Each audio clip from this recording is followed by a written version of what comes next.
وہ جو ہے وہ بادشاہ کو یہ کہا کہ اب تو تیاری کر لے کیونکہ برے دن آنے والے ہیں، کیونکہ اگر اوس نہ پڑے، بارش نہ ہو تو پھر آنے والا وقت جو ہے وہ قحط سالی کا جو ہے وہ دور ثابت ہوتا ہے، یعنی کہ قحط سالی کی شکل اختیار کر جاتا ہے۔ اب یہاں پر جب اخیب بادشاہ سے یہ کہا گیا تو پھر میں سمجھتا ہوں کہ یقیناً ہمیں یہ جاننے کی ضرورت ہے کہ بزرگ ایلیا نے اچانک سے اخیب بادشاہ کو آ کر اگر یہ کہا کہ می نہیں برسے گا، اوس نہیں پڑے گی، تو آخر اس کے پیچھے کوئی بڑی وجہ ہوگی۔ جی، کوئی بڑی وجہ ہوگی۔ اس سے پہلے کہ میں ایلیا نبی کے اس 40 دن کے سفر، 40 دن کے روزے پر بات کروں، میں چاہتا ہوں پہلے ہم ایلیا نبی اس شخصیت پر بات کریں، اس شخصیت کو سمجھنے کی کوشش کریں اور اس کے بائبل کے اندر اس بڑے خوبصورت کریکٹر کے ساتھ آنے کے خاص مقصد کو سمجھیں کہ سڈنلی ایلیا نبی یہاں پر کر کیا رہا ہے، آخر یہ کہاں سے آیا، یہ کیوں آیا، اور کیوں اخیب بادشاہ کو یہ کہتا ہے کہ نہ می پڑے گا نہ اوس پڑے گی۔ آپ بڑی توجہ کے ساتھ سنیے گا کیونکہ آج آپ بڑی خوبصورت، ادبھت، امیزنگ، زبردست باتیں سیکھنے جا رہے ہیں، لیکن اس کے لیے مجھے آپ کی توجہ آخر تک سرمن کے اندر، ٹیچنگ کے اندر چاہیے۔ تو میں عرض کر رہا ہوں کہ یہاں پر ایلیا نبی کے آنے کا ایک خاص مقصد ہے، اور وہ مقصد یہ تھا کہ اس وقت ایلیا نبی جس حاکم سے، جس جو ہے وہ بادشاہ سے مخاطب ہے، اس کا نام اخیب بادشاہ ہے، اور اس وقت اخیب بادشاہ جو ہے وہ ایک ایسی عورت سے شادی کر چکا تھا جو کہ بت پرستی کرواتی تھی اور خود بھی بت پرستی کی پیروکار تھی۔ آپ لوگوں نے ایک بڑے جو ہے وہ سیٹن کا نام سنا ہوگا، شیطان کا ایک جو ہے وہ پراپر طریقے سے سسٹم تھا اولڈ ٹیسٹامنٹ کے اندر، اور اس سسٹم کے ساتھ ایک جو ہے وہ بت جڑا ہوا ہے، اور اس بت کا نام ہے بال دیوتا۔ تو بال دیوتا کی یہ خود بھی پجارن تھی، اور پھر جو ہے بنی اسرائیل کے مالک یعنی کہ اس وقت کے حاکم کی یہ بیوی ہونے کے ناطے اس نے وہاں پر بت پرستی جو ہے یہ عام کر دی تھی۔ اور ہم سب جانتے ہیں کہ خداوند خدا کی نظر میں بنی اسرائیل جو تھی وہ شروع سے ہی اس کی چنیدہ، چنی ہوئی قوم رہی ہے۔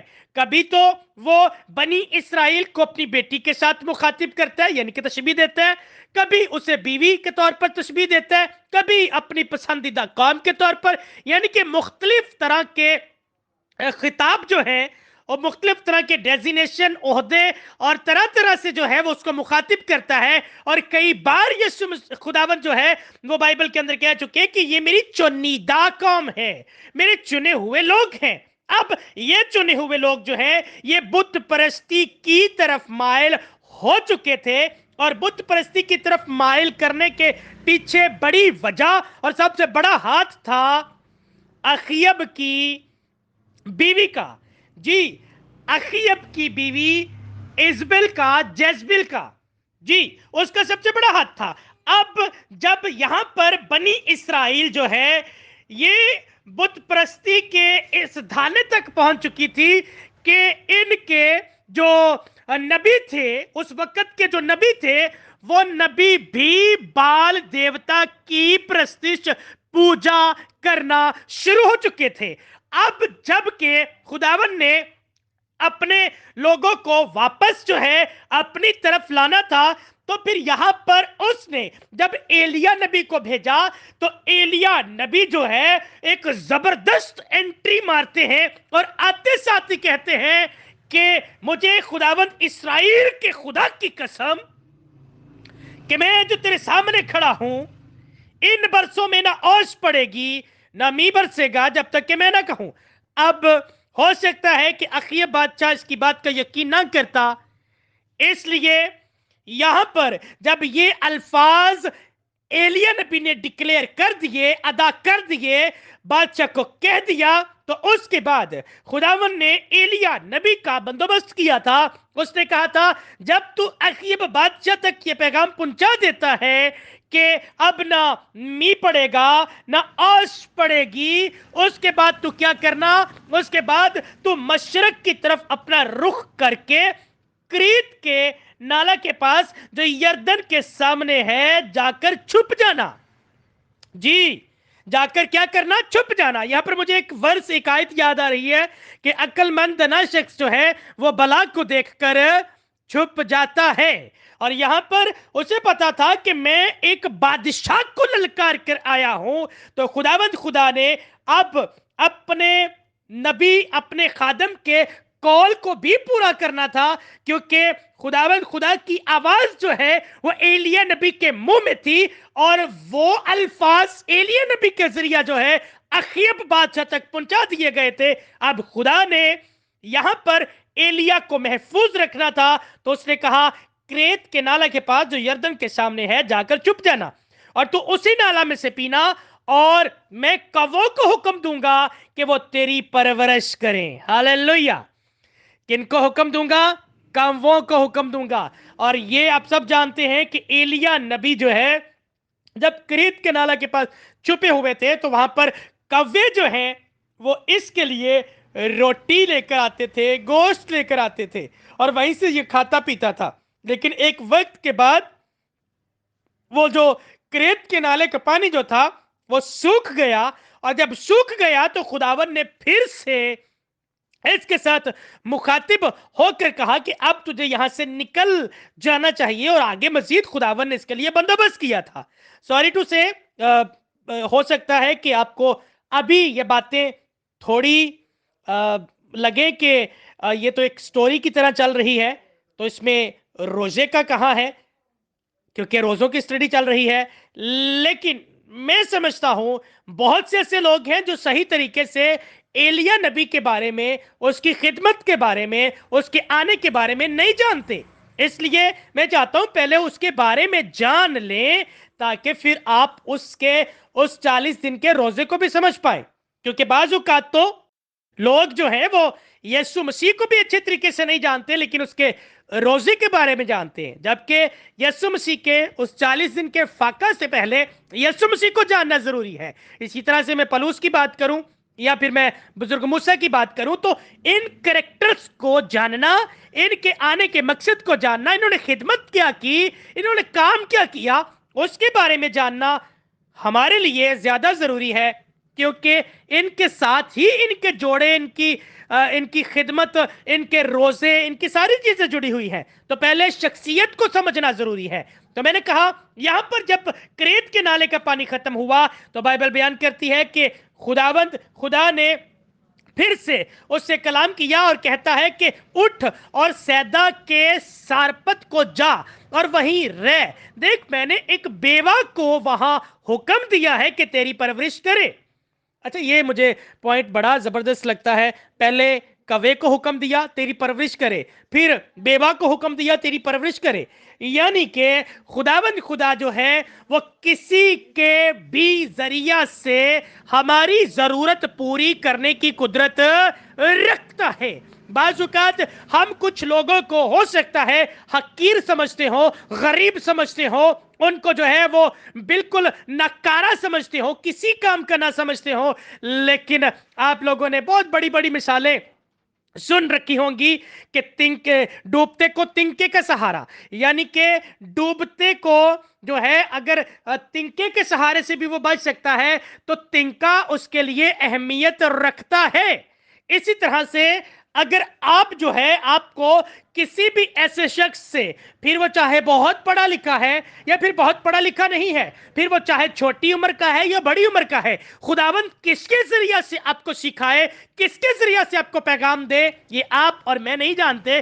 اس لیے ہر کسی کی قدر جو ہے آپ کی نظر میں گراں قدر ہونی چاہیے. آپ کسی کو حقیر نہ سمجھیں، کیونکہ یہاں پر دیکھیں کوے کو شاید آپ کسی کیٹیگری میں نہ لاتے ہوں، لیکن خداوند خدا نے بندوبست کیا کس کا؟ قحط کے دنوں میں، خشک سالی کے دنوں میں اپنے نبی کا بندوبست کیا. لیکن کس کے ذریعہ سے؟